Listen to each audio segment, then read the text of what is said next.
All right, so now we're on episode 3. Okay, okay. We can I think this one's even going to go quicker because it seemed a little bit like when I was writing it went by a little bit quicker. And I'm going to mispronounce this, I'm sure. MOCATRIZ is the title of the episode. MOCATRIZ is a triple threat: actor, singer, model. The only odds and ends that I had for this was at the beginning. Ugaseo thanks Arantxa for getting rid of a big threat in Drag Volcano, which I thought was interesting that came up as well. Do you think, like, I honestly don't know, looking at, again, I'll have to go back and listen to what I said about Drag Volcano. I don't know that I would have, if I had to guess, I don't know that I would have guessed her going home second. Would you? I definitely didn't put her in the top. Like, I know, we put our own tops, but I definitely didn't think that she was going to be, like, a huge threat, if I remember correctly. I could be wrong, but, like, yeah. I definitely, but then again, I was kind of, like, shocked that she went home second, so. Yeah. I just think she was so quiet. She really was quiet, and I think maybe they thought her coming in with the platforms, nothing against the platforms, but maybe that's why people were intimidated, because you see this tall ass, beautiful work of art, like, but yet you need to just be able to perform, at the end of the day, perform like Arantxa did. I think Arantxa did great. And I thought that the lip syncs, I didn't say this yet, but the lip syncs are like longer. Mm-hmm. So it makes it a little bit more intense. You're just like, oh God, who's going home? Because they're showing them equally too. Yeah. So it is a little bit intense sometimes, because sometimes you already know who's going home. It's so funny because, like, I feel like we're seeing more conversations with the judges. We're seeing more of the lip sync. We're seeing more of stuff, but not seeing I'm like, what am I seeing less of then? You know what I mean? Like, I'm like, how is this balance? How are they getting this balance right? And I hope World of Wonder is watching this and going, oh, we can learn from this. Because like we said at the beginning of this, we want to enjoy every season like this. So I hope that they can, instead of looking at it and going like, getting all like, oh, well, we've got 13 seasons, we know what we're doing, blah, blah, blah, which is a lot of the problem here in Hollywood, is once you have something successful, you can't be told otherwise. So I think it might be hard for them to kind of go, tuck their tail a little bit and go, okay, maybe we could learn from what they're doing over there, because people are really liking this, Yeah. But we'll see. So the mini challenge for episode 3 is making an eye-catching sports look and write a profile about your sports star, and then play a quick football match. And that is soccer for us Americans, football for them, soccer for us. Any standouts? Killer Queen wins it. She wins the mini challenge. And hers was really funny too. Actually, when she came out, I actually laughed. Any standouts that you can remember from? They were all so good, but I think it was Dovima who came out kind of as like with the shades. Was it Dovima? Yes, and she had the rainbow pants. She didn't even look like, I didn't even know it was her. She completely transformed, because she also is so quiet, and so when you see that goofy side of her come out, just like going all in, I was like, she just stood out to me the most out of everyone. Yeah. Complete transformation. Yeah. Oh, sorry, Chucky. I just saw this. Chucky's repeating himself. I'll say it again. Less room, less Michelle. He's saying that in reference to España being so good, is by that account.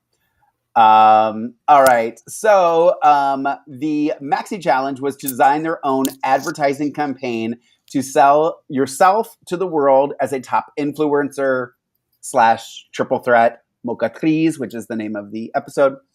Killer Queen got to choose the magazine and theme and then assign the others because she won the mini challenge. So Killer Queen chose the grannies. Abuela, am I saying that right? That word I knew. It was Killer Queen, and she chose Arantxa, which I thought was a very smart decision. Right.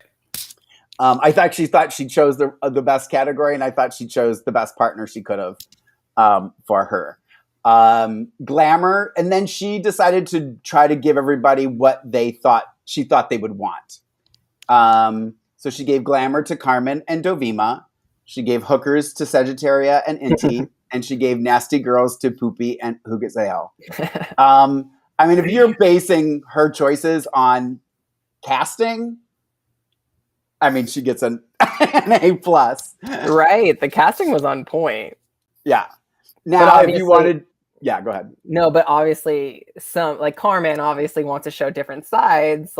She wanted the old ladies, if I remember correctly. Yes. So in a way, it was nice, but also maybe it was a little bit strategic because you're not allowing your other competitors to show versatility. That's a very good point. That's actually a very good point. But I don't know if that was her right. I don't know if that was her intention. I don't think it was. No, she says she says that she wanted everybody to have what she thought that they should. She says that in the word because Carmen says to her, "I wanted the grannies. I would have loved to have that." And then she said, "No, but I gave everybody what I thought they really would have wanted." So she does say that. So the challenge, they had to pose for photos as their characters, like the cover of the magazine. That was the modeling.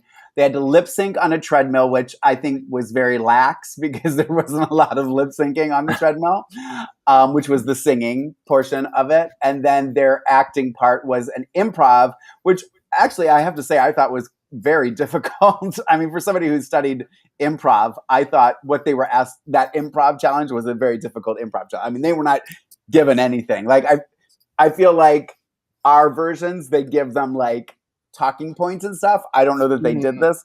It seemed a little, yeah. So I'll go through those scenes. So the nasty girls got the wax from hell scene where Hugaseo had to wax Poopy. The grannies was at a disco and they had to ditch their dates and confess their love. The hookers theme was it was a mother-daughter, both hookers. And the mother calls the daughter because she needs help in the kitchen. And then that unfolds. And then the glamour was meeting each other's boyfriend, who turns out to be the same guy. Your soon-to-be husband, Javier Calvo, actually made a very, very, in my opinion, one of the... what's the word I'm looking for? Lack of a better word, a great statement in reference to the performances. And because he brought up the fact that a lot of them fell onto lesbianism for the humor, which I think tends to happen a lot on a lot of seasons of Drag Race. Yeah. It's because they don't know what to do. So Carmen kissed Dovima. Killer Queen kissed Arancha. You know what I mean? I was so happy that he said it. I was so happy. I mean, I don't know if anyone heard it, but I was so happy that he said it when he was judging, because I was like, thank you for calling that out. Gabe says, because I was just about to say this, I don't recall seeing any of the treadmill at all in the final product, so I don't get the point of it. So I didn't really enjoy this challenge. Love the episode. Didn't enjoy the challenge because all it was that mattered was the improv. Yeah. The photo shoot didn't matter. The other one, the treadmill lip sync didn't matter. Yeah. Chucky Chuck said none of the girls knew the lyrics to Kitty Girl. So it was just kind of unnecessary, unless that just helped them build their character, get into character maybe for the improv session. Mm-hmm. But it just felt a little unnecessary. So all I cared about was the improv. But you're right. Yeah. You're so right. It's kind of like that easy comedy to fall into of the just make out. Okay, let's just get into it. We're going to make out because that's the only thing we can think of. Well, I was happened to, I don't know how I happened onto Fandom and Carmen Farala's page, but there's a thing in there. It's from her Meet the Queen that she says that one of the things she hates the most about drag are queens who curse and get vulgar. And it is 1000% something I agree with. And it was something when I started doing drag that I would say to people, because I don't really necessarily see it that much anymore, but dildos were used a lot in drag shows when I was going to drag shows. And I remember telling people, I'm like, you're never going to see me pulling on a dildo. You're never going to see. And I always, I really try not to curse when I'm in drag and on a microphone. So I understood what she's saying. So I feel like that is for a lot of people, they just don't know what else to do. They're not trained in comedy or improv, and they just don't know what else to do. Right. Yeah. Anyway. All right. So again, judges Anna Locking, Javier Ambrosi, and Javier Calvo / Drennan. And then the guest judge, did you know Carlos Arasis?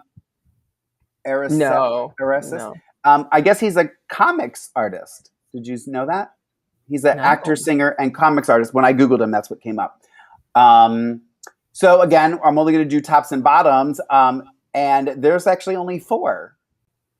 I don't know if you noticed that for this episode. So you were talking about how there were only 5. Yeah. Last one, there were only 4 this episode. That's what they're lacking in. They're like, oh God, we're putting in so much good stuff, but we have to cut down the judging. So 4 people only. That's a good point. That's a good Maybe point. That's the only critique. That's a good point. You want to see the queens get critiqued, and I'm sure they want to be critiqued too, Yeah. Well, and I have something else to say about it being a final 4 or a top bottom 4 also later in a moment. But so the category is My Roots. They were paying tribute to the origins of their drag characters. I think some of this, in my opinion, it got confused into Mark's personal origins versus Lorraine's origins. And I felt like that kind of got mishy-mashy with some of them, because I don't know that any of them necessarily did that, the characters' roots. Anyway, all right. So first up, and I'm going to let you talk about her because I don't have anything to say, is Poopy. I'll throw her runway up there for you. Sorry. There you go. It created an interesting silhouette. I guess it was kind of a difficult runway, because since maybe it got lost in translation, maybe the producers told them something different, and then the category switched during filming. So it was like, okay, so is this Poopy's origin, or is this you as a human person outside of drag's origin?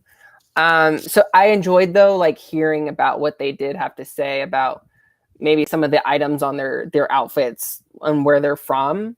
Mm-hmm. So it gave me very Queen of Hearts. Yes. Interesting silhouettes. And I will say I enjoyed her performance this week. Okay. I don't have anything to say about her. I'm just not going to talk about her. All right, next up. Wait, hold on. Chucky Chuck, I loved it. So we're kind of pretty much got all the guys accounted for now between all of us. Chucky Chuck is digging Javier Ambrosi when he speaks. I don't know what he's saying, but my God, it's hot. Chucky Chuck can have Javier Ambrosi. You see, you have Javier Calvo, and I have Daniel Moro Rojas, also known as Carmen Farala. Week 3 judging is interesting as all 8 got critiques, but then the 4 tops and bottoms get extra critique. Oh, did they all get critiqued? I forget, honestly. I didn't rewatch the 3rd episode, but maybe they did. I guess. I mean, maybe they had to because of they showed all of them, right? Oh, that's true. Oh, well, yeah, because they showed them all and they kind of talked. So I get what you're saying, Gabe. Okay, sorry. All right. So next up is Inti, who was actually in the bottom this week. Here's her runway. Ollie? I really liked it. I liked that it was personal. I liked that the judges said that even though it wasn't like their favorite and that was important and personal to Inti, they still like just wanted it to be a little bit elevated. I think that's what Anna said. Like something just like, I respect, basically what she said was like, I respect you and your origin within the garment, but it wasn't like their favorite. I think that's what they kind of said. So, well, one of the things that, and I was really glad that Inti said something about this. We'll get more into what happens with Inti in a minute. But Anna says that she thought the boots and the dress underneath the cape were very simple. Throw it up there again for you. I disagree 1,000%. And I was very glad that Inti kind of stood up for herself and she said, look, had I had on something real elaborate underneath that, then you all would have said that it was too much. And I thought that was and it's true because they're going to spin it the way that they want to spin it if you're the one that they want to go home. I thought, if anything for me, I had the biggest issue with was the makeup. I almost wish she didn't do, or just did it like plain silver. I thought all the stuff going on in her face distracted from this. I thought it should have been the hat, the cape, and then again, I liked the underneath. I was okay with the boots. I would have even maybe done a more simple boot. If anything, I thought the boot might have been a little bit too much. Yeah, but I was glad she stood up for herself. I will say that they seemed like they were just like, they loved it though. And I just remember the gasp when she did come up. So they were just like, oh. So I thought it would have been a little bit more of a positive critique for Inti, but I understand that she was in the bottom because I felt bad for Inti in the fact that like she had honestly one of the hardest improv scenes because she was kind of like, what am I trying to say? She was like kind of like the one turning the gears in that, lack of a better term, because she was the one who she was the epicenter of that scene. She was juggling a man on the phone and her mom, Sagittaria. So Sagittaria had it easy in that improv session, which is weird because she won this week and she was with Inti, who was in the bottom. Anyways, so I felt really bad. This was just like not, I don't know, maybe Inti thought like she knew at this moment that she was being set up to go home, unfortunately. Yeah. So I felt bad because you know how I love Inti. Yeah. No, I think that's so funny because I actually didn't even realize that she was in the same scene with the person who ends up winning. And they were like only two who didn't do like the lesbianism. We love the lesbians. Don't get us wrong. We love our girls. Like they had a difficult scene, you know, as opposed to everyone who did like the cheaper comedy. I think even when I was writing the handwriting, what they had each team, I think I even on my notepad wrote hardest challenge for Inti and of the improvs. You know, I thought theirs was really difficult in my opinion. All right, next on the runway is Dovima, who actually got a good critique on her acting, but then they put her in the bottom, and they even made a comment like, I know it sounded like we like you, but you're in the bottom. I just thought it was weird. Did you think that was weird? That was so weird. If anything, I agree with the Disco Queen. Sagittaria didn't do anything. I thought Sagittaria should have been the bottom. Yeah, I liked Dovima. I thought she had not the best performance, and I also loved her look. The knight, she was the princess, the knight, and the dragon. Yeah. Again, I'm like, oh God, what if she has to lip sync in that? That's going to be hard to move in. But I loved it. I thought it was great. The chainmail, the rose, like, oh. Yeah. Beautiful. I liked her look. I think that she's definitely I feel like she is evolving a little bit. I think I'm seeing more of her. I'm getting more of kind of what she does. I think I thought this too, a Disco Queen about Sagittaria. I do like Sagittaria, but I do just see Aquaria. That's what I see every time I see her. I just go, oh, she looks like Aquaria, which is who she modeled Sagittaria after. Right. And Chucky Chuck, another one that was confusing, that her look was very interesting. And he's talking about Dovima, I'm assuming. Oh my God, I almost deep throat my straw. Sorry. One more thing. Oh crap, I just forgot it. Do you ever just forget? Anyways, yes, 24/7. I will say it was hard to see who was in the bottom. You know, like it was a difficult week. But I love that. Kind of keeping us on our toes as viewers, kind of like, shit, who is going to be in the bottom? Because it's like really strange picking at straws at some points. But like I knew Inti was, but it was weird that how things unfolded, you know? Yeah. Well, and we said this in Down Under. It's like, that's what makes sending somebody like Art Simone home early or Drag Volcano home early is that then people go, oh, I guess I don't know where this is going to go. Like, see, like, even though you think that people want that person to stay around, you know, like, no, not necessarily. I don't think people are going to get upset. They're like, well, if they were the worst and they deserve to go home, who's going to argue with that? You know? You said that during the Meet the Queens video, Sagittarius being like Aquarius. Yeah. And then also too, I know during the when we talked about the images, I was like all excited because she was Sagittarius. She's actually not even a Sagittarius. Yeah. She's a Gemini, I think, or a Cancer. So that kind of confused me once I heard that. I was like, well, why would you pick Sagittarius? Like, literally, she's picking a name to be like Aquaria. Like, all right. Whatever. Yeah. Speaking of, here's Sagittarius look. Ollie, what did you think of? Okay, I did like it. I did like it. But then again, there's like, so did this like dessert make Sagittaria or did it make you, you know? But I loved it. I loved the overall look. Was it like really like deserving of the entire win of the week? No, I don't think so, because I don't think her performance was all that funny, to be perfectly honest. I thought Arantxa and Killer Queen should have won. One of those two should have won, as opposed to her, you know. But I love the look, but I don't think the look was enough to win this week. Yeah. I mean, there was somebody in the comments actually who said that they thought that she was the best, that they cracked up at her performance. So I know there's somebody watching that thinks that she was probably deserved the win. Yeah, I was really surprised. You know, even the other thing I was going to say is I loved that when Killer and Arantxa even came onto set, they were in it from the moment. Like, they were these old women from the moment they walked on to the moment they walked off, and I love that about them.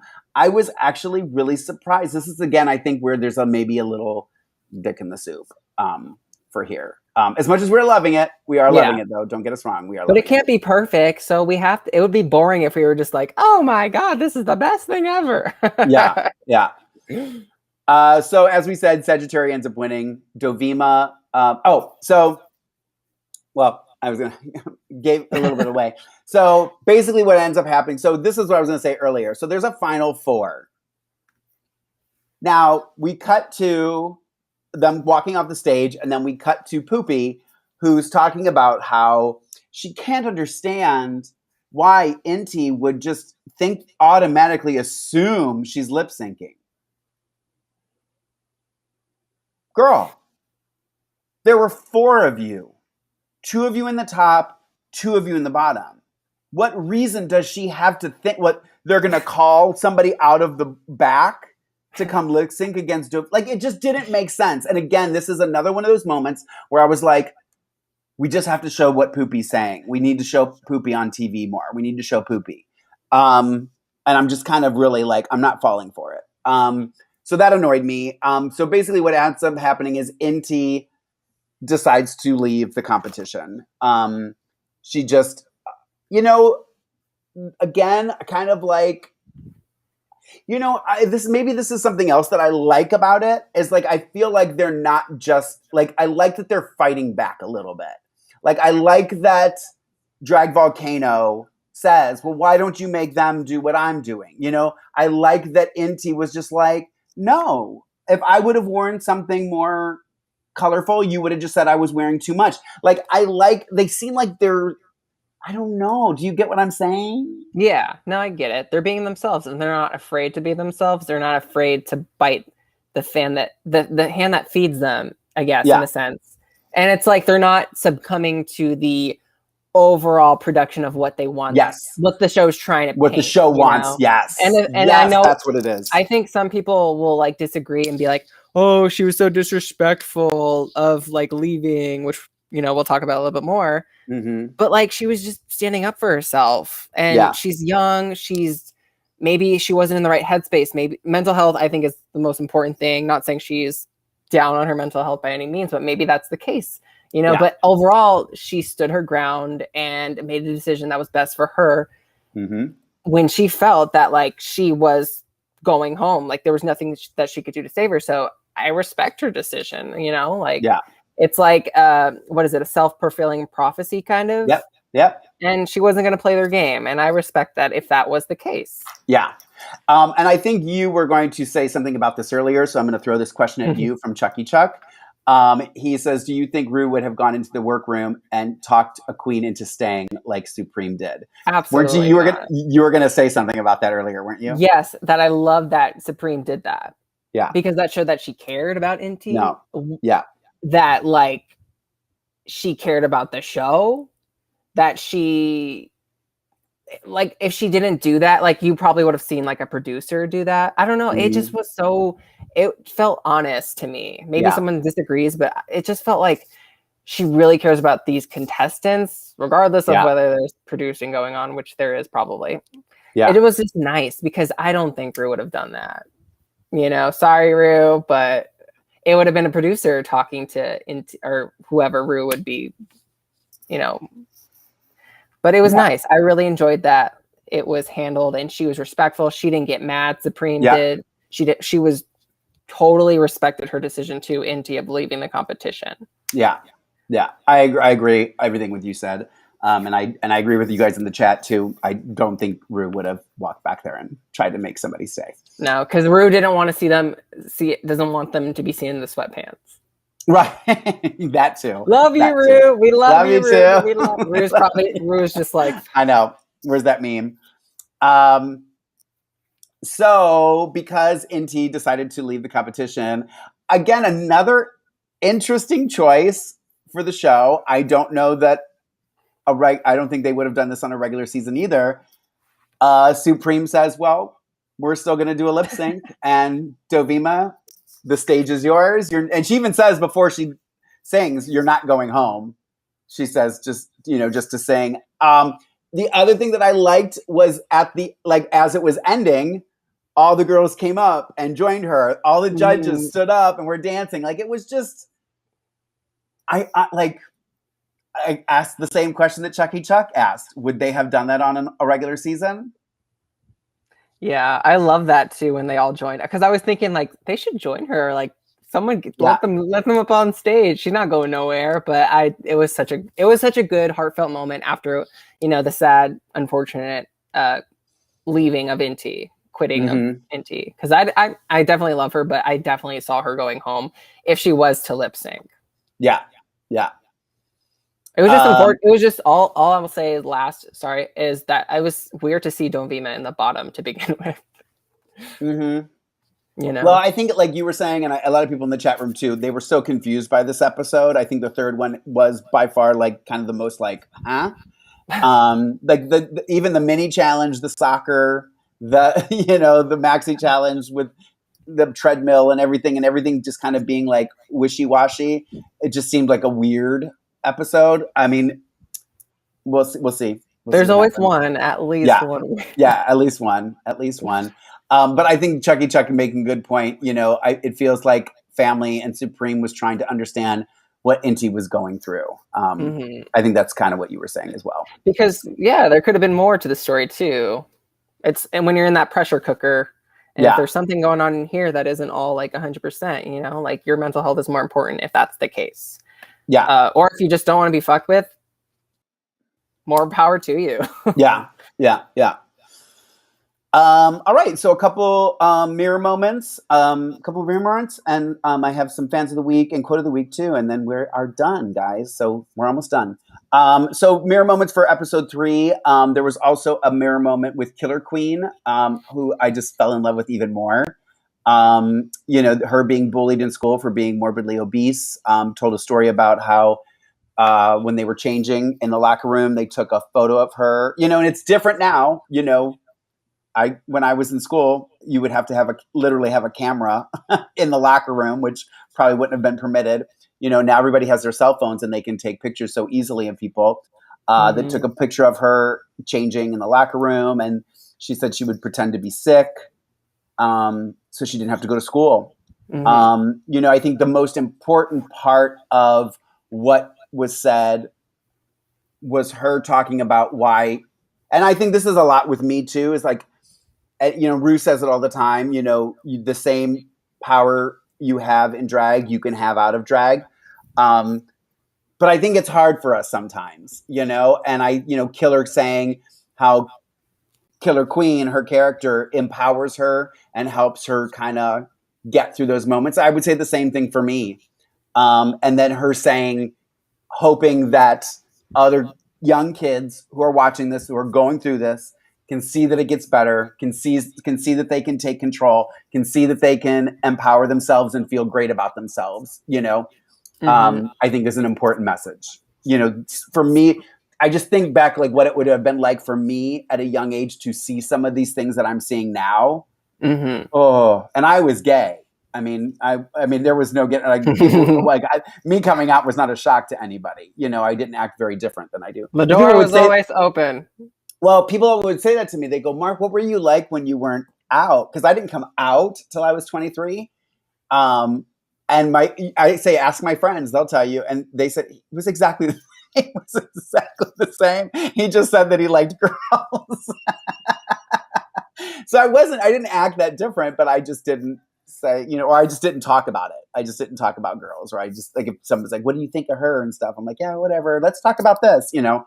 I think that's where a lot of my humor comes from too, is that being able to deflect a lot of those kind of conversations. But, and then, so then I mentioned this in episode 2, the Anti-Ugly Brigade, that Carmen, Dovima, and Sagittaria had created to shoot kill the ugly queens because they were the pretty queens. But I also thought, again, another moment where you could tell Carmen was listening to what was being said in the workroom. And instead of, like, I feel like a lot of times, you know, Chuck, I think, says this, a lot of times they dig at people to get a rise out of them or just for good TV. She really heard what Killer Queen said. And she said, I'm no longer part of the Anti-Ugly Brigade, that we're all beautiful in our own way.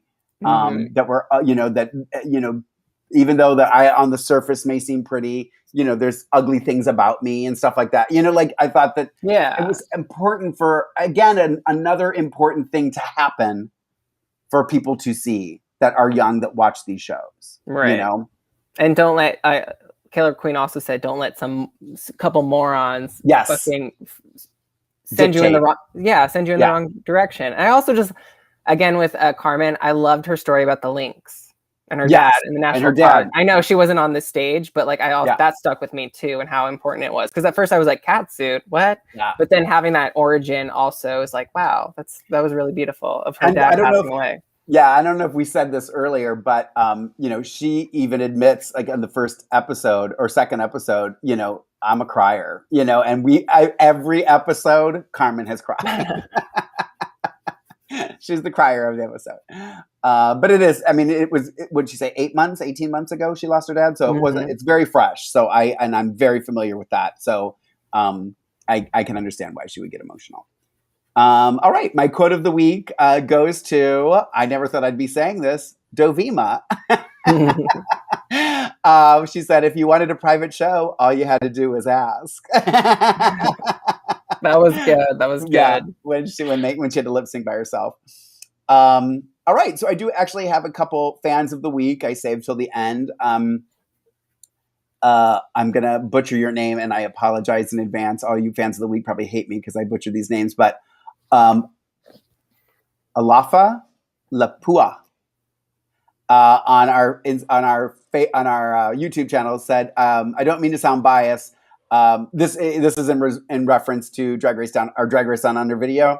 He said, I don't mean to sound biased, but if it weren't for the New Zealand queens, this show would be trash. And you know I like the word trash, so I had to give him a shout out for fan of the week. And also Jazz Singer 83 also wrote another comment, so you are also fan of the week. So next week on España, so I'm hoping next week, we were saying episode 3 was a little downer. I'm thinking next week might be a good one, because not only is the library open tonight. It'll be on tonight, right? Midnight our time. Is it they both come out at the same time, Down Under and España? Oh, no. España's Sunday. Sorry. Midnight tonight is Down Under. I know. I got excited. Hopes crushed. So midnight tonight is is down under. And then like in the afternoon, Sunday is España for us. But they're also going to be doing Snatch Game on España. I'm excited. So it'll be interesting. I'm sure I won't know who half of these people are, but whatever. So knowing that next week is Snatch Game and Reading Challenge, who do you predict will be going home, Ollie Drennan? Oh, God. Who's going home? Ugh. Okay. You guys write in the comments, too. I'm curious to see what you guys think. I don't know why my first thought went to immediately Dovima. Because, and I thought she was going to go further, but she's been in the bottom a couple times. She has some sharp wit. Like some of her confessionals are pretty like witty and funny, and it makes me really fall in love with her. But I don't know. I think she might not do well in Snatch Game because it is very like quick improv, like quick. When you have like Arancha or Poopy might do well. The girls who have more personality. Well, I'm going to say right now, Poopy's going to be in the top, regardless of what she does. I can see it. I mean, she could not get a laugh out of anybody, and she'll be in the top. Arancha win next week. I know. I'm like, just please. I wonder if she's going to do Hannah Montana. Please, everyone knows. Everyone. That will be the one character that we both know. But I know, right? Oh God, I'm pulling for her. Chucky Chuck says maybe Sagittaria. I don't know. Sagittaria seemed to do well in the improv. I mean, whether you liked her or not, I actually, Sagittaria and Hugaseo in the improv challenge actually both surprised me because I didn't expect them to do as well as they both did. So I think sometimes it's more at your advantage to not be a comedy queen and do well at a comedy challenge than to go into a comedy challenge and be a comedy queen because then you get judged even harsher if you don't get any laughs. So I don't know. I think just because Dovima has been in the bottom a couple times, I'm thinking her, and only because Arancha's been in the bottom before, I'm going to say maybe Arancha. Mm-hmm. But it's hard because I'm thinking like, damn, who is going home? Yeah. I mean, but it could also be too a situation where God forbid Carmen not be on the show anymore, but like someone like Carmen being in the bottom and like everyone like maybe it's some shocker. There could be a shocker. Mm-hmm. Hugaseo, I mean, it depends. It depends what character. I mean, it looks like Hugaseo and Killer Queen bring the same character. No, Dovima and Killer Queen bring the same character. Yeah. And Dovima says she didn't bring a backup. Yes. So that could also impede Killer Queen. Because if she doesn't know her second character as well, and it's not as good, and she caves. Yeah. Oh my gosh. Oh no. That's very true. Because real quick, last thing I'll say is like Killer Queen should have won this episode. Yeah, I agree. She should have won this episode. Sorry, Arancha, I love you, but thinking about it and her story of overcoming that, like this was Killer Queen's episode. So because she didn't win, because her origin story's already been told, maybe Killer Queen is going home next week. Could be. Because of the drama with Dovima. So, and I love Killer Queen. So, I know. I think because they don't seem to like her. Even when she's safe, they don't like. It's just I don't know. They just don't seem to have the same kind of like with shitty. Sorry, that's the English translation of her name. So that's what I'm going to call her. Can you also see this as problematic for Killer Queen as she did poorly in acting? Yeah. I mean, although I didn't think she did bad in improv. So I think her improv scene was good. So I don't know. So, all right, you guys, we did it. We got through the first 3 of España. Me and Ollie are going to keep doing España. Probably do maybe do 2 episodes next time. Because I'll get myself together. And all right, thank you for joining me, Ollie. I'm glad we got to do this. Are you kidding me? This is finally we get to do something. I know that's we like. Right, exactly. All right, Ollie, when you're not on Drag Race TV LA, how can somebody find you on the social media if they want to stalk you and your pink hair? If you want to stalk me like Mark does to Carmen, follow me at Ollie Dreamer or on all social media platforms. And he does thirst traps like Daniel does. So yes, it's a win-win. Oh, he does? Daniel does? Oh, well, he's a model. So he has a lot of model. I'll send you his boy Instagram. Okay. I have to do some stuff. But you're not allowed to look at it like I look at it. You just have to like scroll quickly. You can't zoom in. Okay. And look at what's in the background of his house and read comments. You can't do all that. Okay. That's for me to do. You guys can find me on all social media at Lorayne Love, LORAYNE LOVE, or the Mark J Freeman on all social media. And be sure to follow us, DRTVLA, on all social media. Maybe send a little thing out to your friends. Say, hey, you guys need to follow these cool people that do this recap and get us some more followers. That would be kind of cool, kind of badass. And we'd appreciate it. So this week, Monday, we'll be back to do the finale of Down Under. Woo!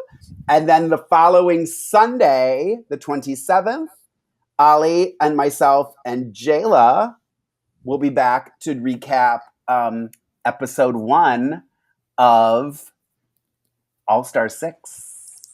Yes. So we'll be back on. Yes, we'll be back on Sundays with the gang.